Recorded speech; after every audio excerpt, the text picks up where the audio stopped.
FBS. So if you're using Android, go to Play Store and download FBS with the green icon. And if you're using iPhone, go to App Store and download FBS trading platform, the one with green icon. So whiteboard.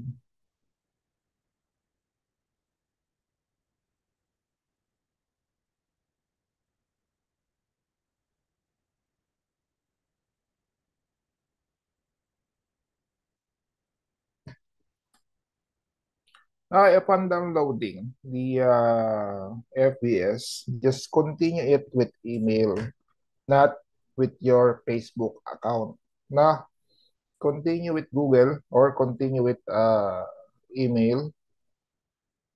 Then, ang lagay nyo dyan ng mga pangalan, kunyari ang apelyido nyo. Yung sa apelyido nyo, tanggalan nyo ng isang letter sa dulo. Kunyari, Clemente, Clement lang. No? Nare, Alegre, Alegar. Yun lang, ha? Para hindi tayo makuha na ng mga datas dito. So, continue with email. And then, on the dashboard, click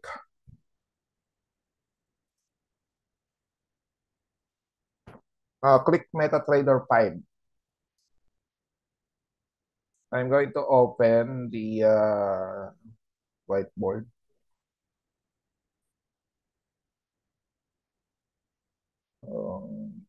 FPS.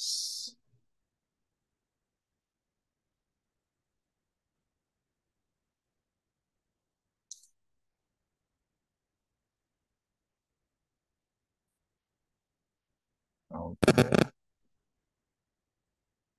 So do not click the standard account, guys, no? Kasi actual account yun eh, no? Yung demo lang ang gagawin natin. So I need this screenshot for the account creation. So let me just share it in screen. This one. So fill it up all the necessary information. So as you can see, we have Amin naman. napapatay ko yung sino ba yun?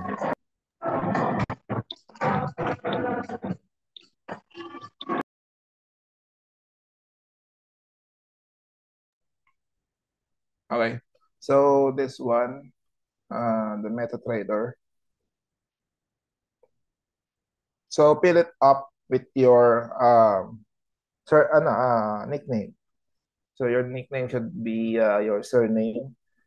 Delete the last letter of your surname. And next, on the second name, you may use any name. And the account type is Forex Hedge USD. And the actual deposit there is 10,000 USD. And as you can see here, we have the login and investor unique ID and the password. Okay lang yan, no? I-send nyo kay President, nandito ka ba?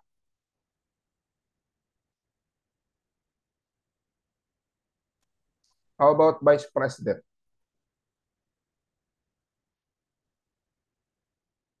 Wala rin. Hello Secretary? po, sir.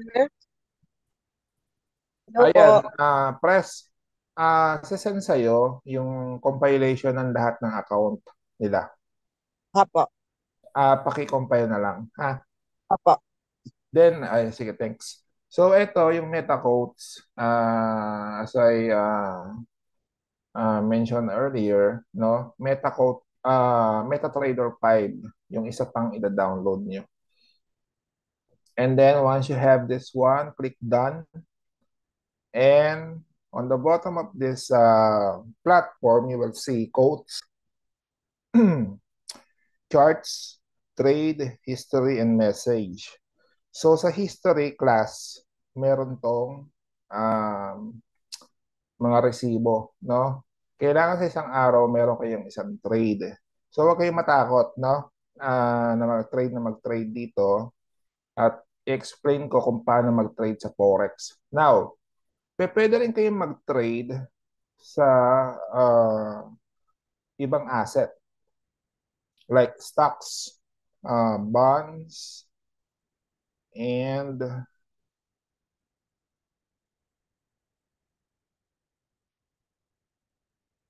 other asset.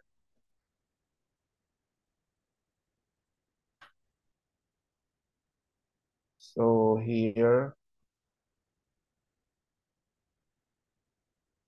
bukas tayo ng whiteboard para hindi kayo para may guide kayo step by step procedure.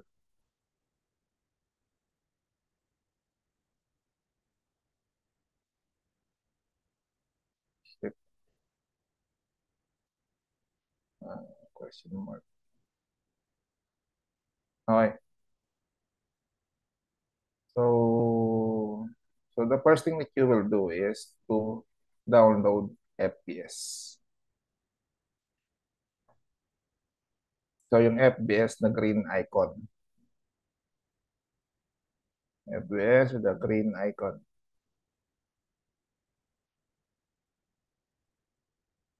With green icon. And then fill up the information there. So fill it up. Katulad ng instruction natin kanina, no? Fill it up and then download MetaTrader 5. So the MetaTrader 5 is synchronous to FBS, no? Synchronize yan, guys, no? And sabi ko nga kanina, the FBS with the green icon is limited to Forex only, ha? Forex. Now, wala kayo idea sa Forex. Mamaya, tuturo ko kayo kung paano mag-Forex. So, pwede kayong mag-trade sa ibang asset using the FBS with the yellow icon. Yan. So, ang ida-download natin ay tatlo. FBS, green, FBS yellow, and the MetaTrader 5. Sige, download nyo muna yan. So, once na-download nyo yan, punta na kayo doon sa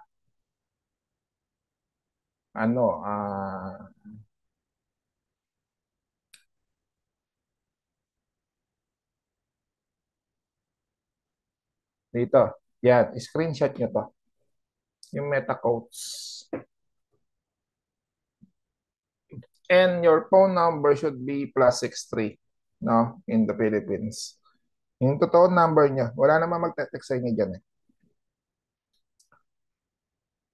Yung demo lang ang kiklik nyo ha. Yung standard kasi, ang nakalagay doon 0. Yung demo, meron siyang 10,000 USD. So the account type is Forex hedge, USD. The leverage is 1:100. Pwede rin 1:1,000 kung gusto niya. Pero acceptable yung 1:100. Baka kasi ma-liquidate kagad kayo pagka 1:1,000. Then click accept. Click accept. Then register.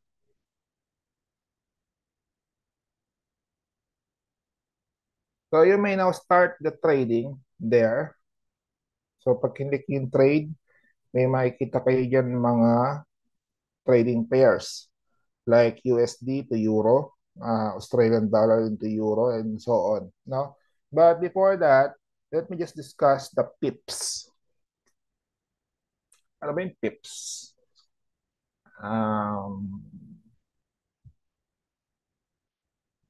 So pips.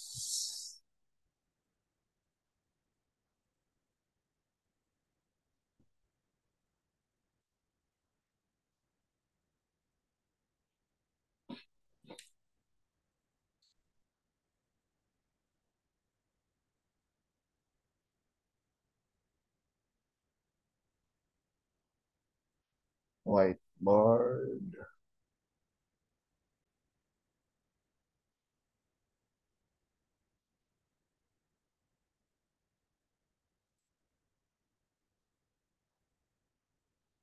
Okay, loading the whiteboard. So, pips.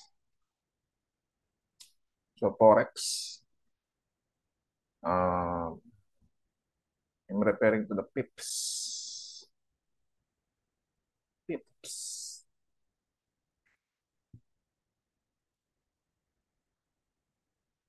So, pips, guys, is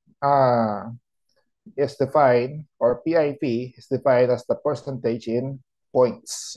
So, now, pips is the measurement in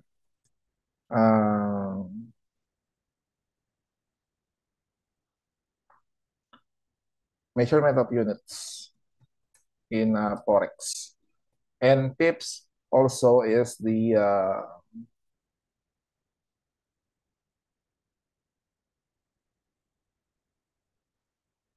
basis of profit calculation.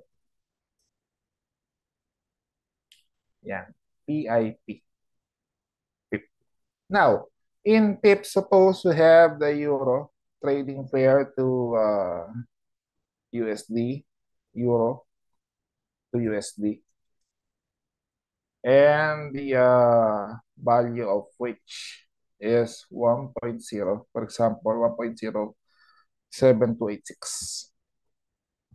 So now we are referring to these decimal places, no? So the first decimal place, which is 6, or the last, I mean, this one, 6, hindi ito masyadong pinapansin, no?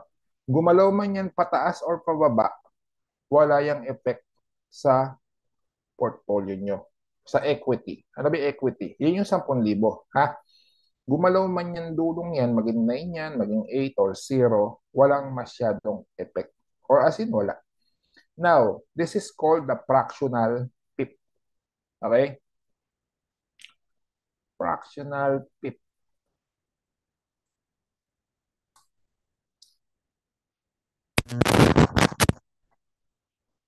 And then let's proceed to the next digit, na second to the last digit. So, 8 here. May kulay. Yan, may kulay. So, 8. This one, 8. This is called ones. And 2 is tenths. And 7 is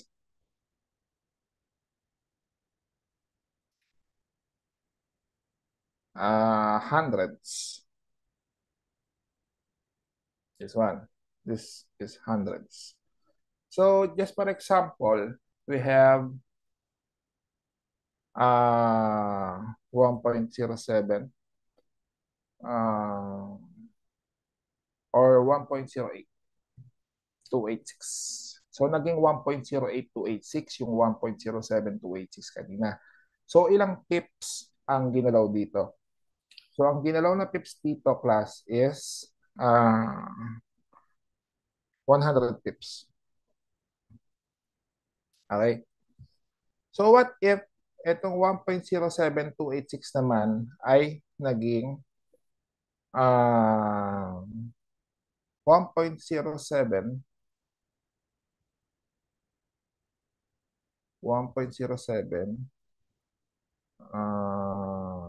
386. So ilang pips ang gumalaw dito? So 10 pips. So 10 pips for this one. 10 pips. Now, kung ito naman ay naging 1.07,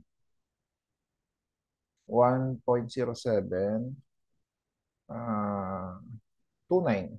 Let's round it up. Or 290, 291, hanggang 294. So, ang ginalaw niya ay 1/5. So, meaning to say that the higher the fifths, the higher the gain. Na? May chance na magkaroon kayo ng loss kung ito ay bumaba pa. Kung sa value na ito kayo bumili. Now, let us now proceed to the lot. Lot. So, in lot class, this is divided into 3. The micro number 1, micro lot. Micro. Number 2, mini. Number 3, standard. Okay, in micro lot, it is composed of 1,000 units. In mini lot, it's 10,000 units. In the standard lot, it's 100,000. 100,000 units. Ano ibig sabihin yan? So, yung demo account natin, class, ay nasa mini lot. Okay? Mini. Kasi ang equity niyo dyan ay 10,000. Yeah? So, 10,000 USD. In USD. So, anong ibig sabihin yan? In the lot, as far as the units is concerned, the definition, if you have 10,000 euro, that is equivalent to 10,000 USD. Malinaw, ha? Meaning to say they have the equivalent units. Now, this is how we trade in Forex, no? Although medyo mabagal yung paggalaw sa ng equity sa Forex. So, sabi ko nga kanina, you may also download FBS, yung yellow icon. Bakit? Kasi diyan sa FBS yellow icon, meron diyang mga asset like stocks, meron diyan bonds, meron diyang precious metal like gold, silver, palladium, etc. Meron din dyan mga digital asset like crypto, no? Pwede kayo mag-trade diyan sa yellow FBS. So yung yellow FBS, synchronize yan doon sa FBS green at MetaTrader. Now, speaking of lot, lot.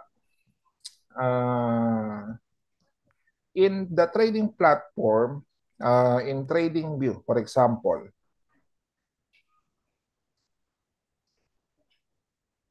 pakitaan ko kayo ng lot size. Iba naman ang lot pag pinag-uusapan ang trading sa asset like stocks, crypto, bonds, etc. So this is the lot. So this one. So pag binago ko tong lot na to, as you can see, naka 1 siya. No? Gawin kong 0.01.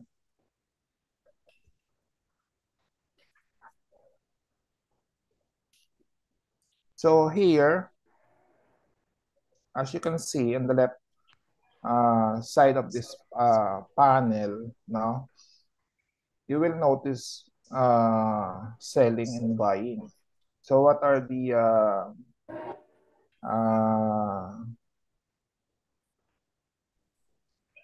the indicators? I mean the color. We have red and green.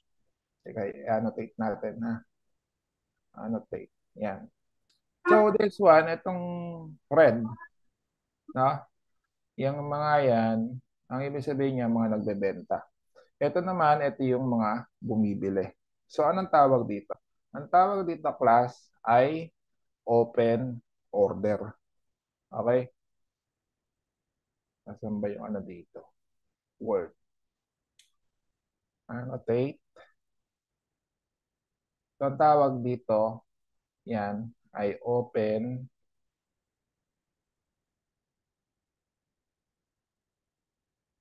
order.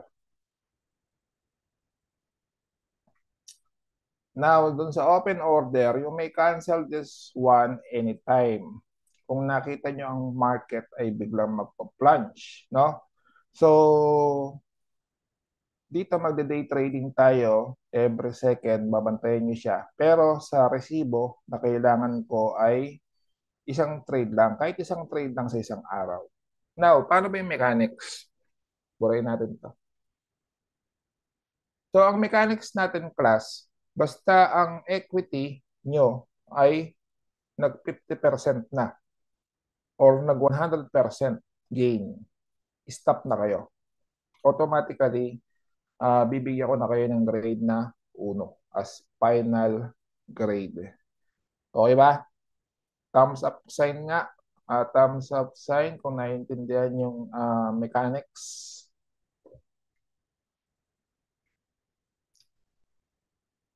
So, ganito. Ang submission niyan ay sa 30. Pero ang submission ng ano nyo, ng screenshot nyo ng account ay today. Ha? Para malaman ko yung compilation ng mga unique ID kay class president. So, balik na tayo dito sa market ulit. So, in determining the market, no, especially in the chart pattern, you have to look into the 1-week time frame. Ito, 1W. Click natin, 1W. Ay, hindi pa na nakashare, sorry. Share natin. Ito. Yan. So, this is the time frame, no? Annotate ko lang. Ito, time, no? Sa mga, if you're using desktop or PC, diyan sa mga dinownload niyo mga app, may lalabas na mga charts like this one. So, in determining yung napag-aralan natin sa charting in the fundamentals and technicals, no? Ang basis dito ng chart patterns ay on the weekly basis. Yun ang gamit ko, no? As a trader, dito makikita natin yung formation ng patterns. Just like this one. Kung makikita nyo, annotate na natin, ha? Iba kasi ang fundamentals ng Forex. Iba rin ang fundamentals ng stocks. Iba rin sa crypto. Na? Punta muna tayo dito sa crypto. Tapos natin yung annotate.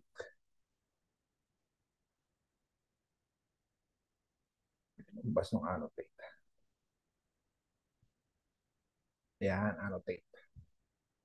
So as you can see, this pattern is pagka natin kulay para makita niyo. Forming a M. So kung babalikan natin yung ating technical analysis, no? When the pattern is M, that is double top. Ano ibig sabihin nun? Bear. It is a bear continuation. For each candlestick, guys, it represents 1 week. Na? So, ano ibig sabihin yan? There is a period of bear and evidently, kung makikita nyo ang ating all-time high here, teka, hindi ko makita. Yung all-time high natin dito ay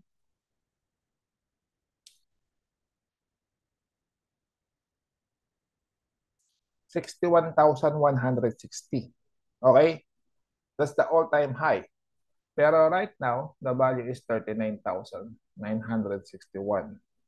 So, meaning to say, it's a bear continuation. Although meron siyang medyo pullback, no? Ayan, meron siyang konting breakout, pero it is interpreted as bear. So maraming mga chart patterns na kailangan nating malaman. So dito, punta tayo sa one-day time frame. Yan. This one is represented by one-day time frame, meaning to say for each candlestick, it's one-day trading. No? And saan ba annotate? Nawala na naman. So this is one-day time frame. And as you can see, it's moving sideways. Pag sinabing sideways, ano ibig sabihin nun? Sideways. Pag sinabing sideways, ayan, halos ang pattern niya ay uh, horizontal. Tatlo lang naman ang ang movement no? Up ang trend. Isang uptrend pataas, isang downtrend at isang sideways. Ito, makikita nyo, no? Anong ibig sabihin ng sideways? Ito yung period of accumulation. Accumulation. Bakit? Kasi maraming mga trader ang pumapasok. So the market is still undecided during the period of accumulation. Now, if the market is moving sideways, it doesn't mean that it is already or will break out. No? It will correspond to the technical indicators. Marami yan, no? Like yung diniscuss ng group 6. Technical indicators like RSI, Bollinger, moving average, Fibonacci retracement, and so on. So, hindi natin masyadong, huwag niyo masyadong,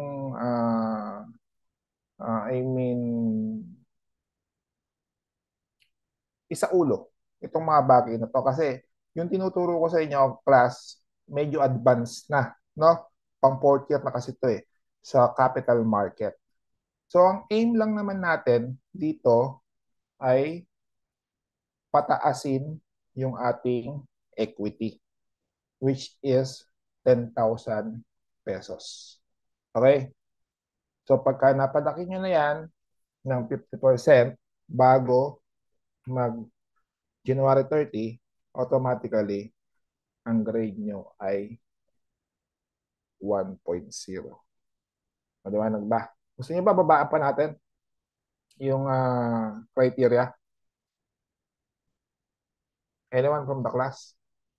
Gusto nyo babaan pa natin yung 50%? Gawin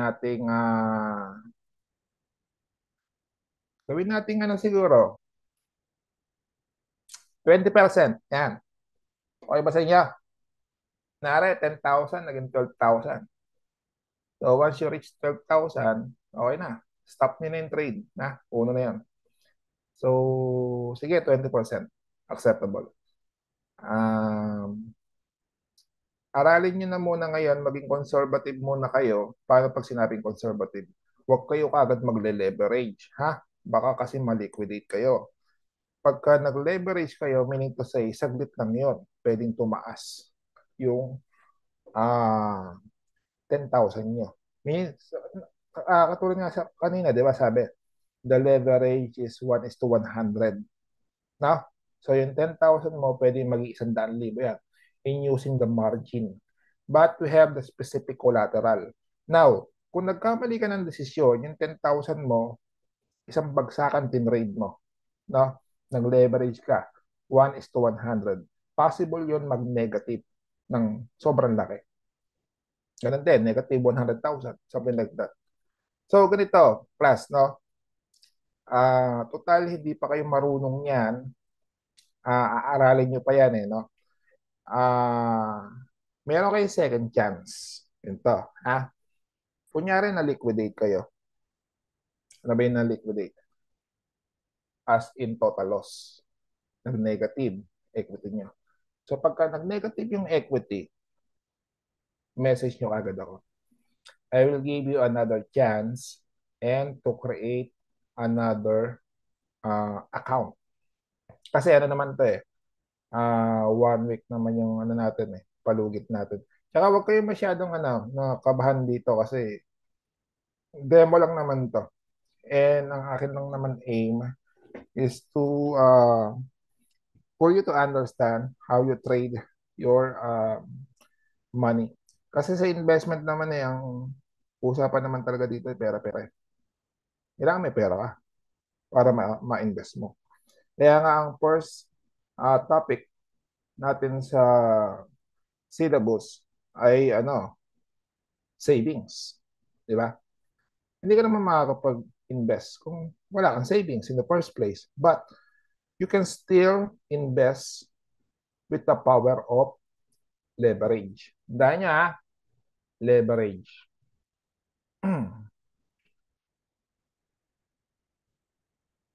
Ito ang pinakamakapangyarihan sa lahat para ang pera nyo ay lumago.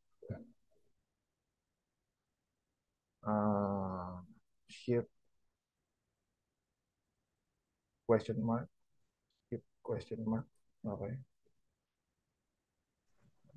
Yan ito yung whiteboard mag-load. Ayan. So, tandaan nyo, no? Isang word lang. Leverage. Ayan, ha? Leverage. Sir, wala akong pera eh, pang-invest. So, pwede natin disregard sa savings doon sa week 1 na topic, but we still have leverage. Paano yan? Yung leverage, guys, ito yung inuutang sa bangko na alam mo kung paano palaguin. Di ba? This is how we, tulad na sabi ni Robert Kiyosaki, di ba? So, this is how we rob ROB. This is how we rob the bank. No? Paano? Utang tayo sa kanila, may alam tayo investment, may alam tayo negosyo, mapapalago natin yung pera natin. And at the same time, kayo naman kasi financial management kayo, alam nyo dapat kung paano humawak ng pera. No? Hindi kayo yung iingot-ingot na may pera kayo, basta gastos lang ng gastos. You know how to grow your money. Okay? Ika, open your camera before we end this discussion. For the question and answer, may question bang klase sa ating activity hanggang January 30? Question? Ngayon, kung may na-experience kayo mga glitch or mga error, ang gagawin nyo, i-delete nyo uli yung original account. Mag-create kayo ng bago. Ganon, ha? Pero dapat yung mismong isinend nyo nung una, yun ang mag-a-appear doon sa isasubmit nyo sa akin sa last. Okay? Thumbs up nga. Kung naiintindihan.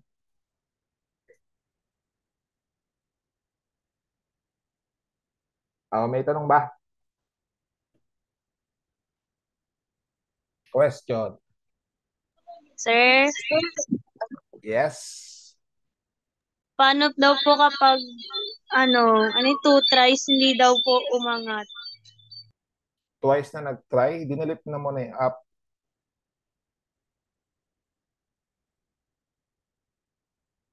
Basta continue with continue with email or Google. Huwag niyo i-continue with Facebook, ha? Kasi kukuha na kayo ng data niyan ng FBS eh. Saka yung surname nyo, palitan nyo ng isang letra. Or tanggalin nyo isang letra sa surname nyo. I-delete nyo and then create the account. At ito yung once again i-show ko ulit once again sa screen. Ito, yung sasubmit nyo. Na screenshot. Pwedeng screenshot nyo na rin para may idea kayo. This one. Okay? Okay, this one, demo. Demo account. Yan, ha? Tapos lagyan nyo ng pangalan sa gilid. Pag sinend nyo kay, kay Pinky. Okay, may tanong ba? Eh, may 10,000 pangakong bibili ko. Bali po, sir. Yes? Yung resibo po ba, sir, araw-araw ko po yung kukolektahin simula po ngayon? Or i-compile po nila sa limang isang drive? Ganun. Hindi, isang lang yun. Tapos, Isang screenshot lang yun. Bali, itatabi yun ng MetaTrader doon sa mismong app na handle, parang GCash, di ba? Sa GCash may transaction history, di ba? Yan, ganun yun. So, hindi mo siya araw-araw na collect. By the end of the trading, screenshot lang nila kung ano yung mga naging trade, ba't lumaki, ba't nagkaroon ng loss, ilan yung tinrade. Nahalo kasi yun eh. Para siyang resibo sa transaction history. Okay ba? okay pa. Apa. Okay. So, bigyan natin ng masigabong palakpakan si Clemente. Kakanta siya ngayon.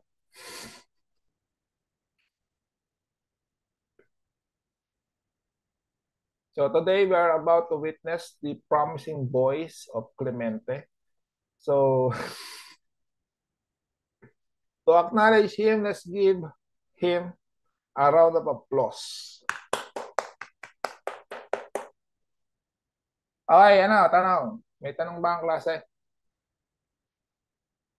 Madali lang yung pinagagawa ko sa inyo. Ngayon, sir, paano po pagka hindi kami naka 20%? Naka second try na kami. Yan. That is the time na magpa-final exam kayo. Oh, magpa-final exam na tayo. Okay? Pero as much as we'll give you the consideration, yung second chance, makikita ko naman kung paano kayo nag-trade based sa performance sa resibo ng transaction history. Okay ba? Okay, tanong. Ay, nasa waiting room si Ronita Baldo. Kaklase niyo to? Kaklase niyo to? I-accept, Opo. i-accept ko, ha? Pag na-accept, ay, wala. Pagka-accept ko, papalakpakan natin siya kasi magdi-dismiss tayo ng klase. Nawala si Baldo. Okay, nawala siya, nawala. O, tanong.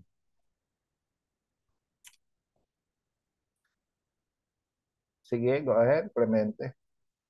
Sir, ano ko lang, ask ko lang po, kung yung pagtitrade po ba, sir, wala po siyang limit? Like, halimbawa po, one trade per day lang po. Pwede po ba kaming mag-trade po ng mag-trade? Pwede, basta minimum of one trade per Okay day. po. Thank you po. Pwede yung yan, isang bagsakan, 10,000. Tapos biglang, tulugan nyo lang, no? Makikita nyo, ang laki-laki na ng nyo. Laki-laki na ng loss. Bantayan nyo, ha? Kasi, dapat in risk management, you must set, yan, nakalimutan ko pala sabihin, no? You have to set the stop loss. Ha? Ilagay nyo yung stop loss kung hanggang saan lang kayo, yung kaya ng equity. Okay? Ngari, ang loss nyo siguro hanggang 500 lang, hanggang 1,000. Hanggang doon lang. Meron yan, masaset nyo yung stop loss. Okay? O, tanong. Yung ko, nasan ka?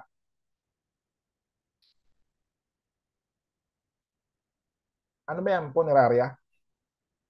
Yung ko? Nasan ka, yung ko?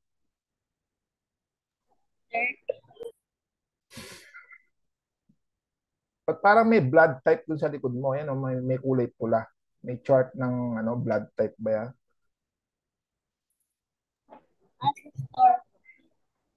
Nag-OJT ka ba? May work po, sir. Ano? May work po. May work. Pero wala po akong work na yun. Opo. Wala kang work. Ano yan? Saan yan? Ngayon po. Ano po, McDo, sir. McDo? Opo.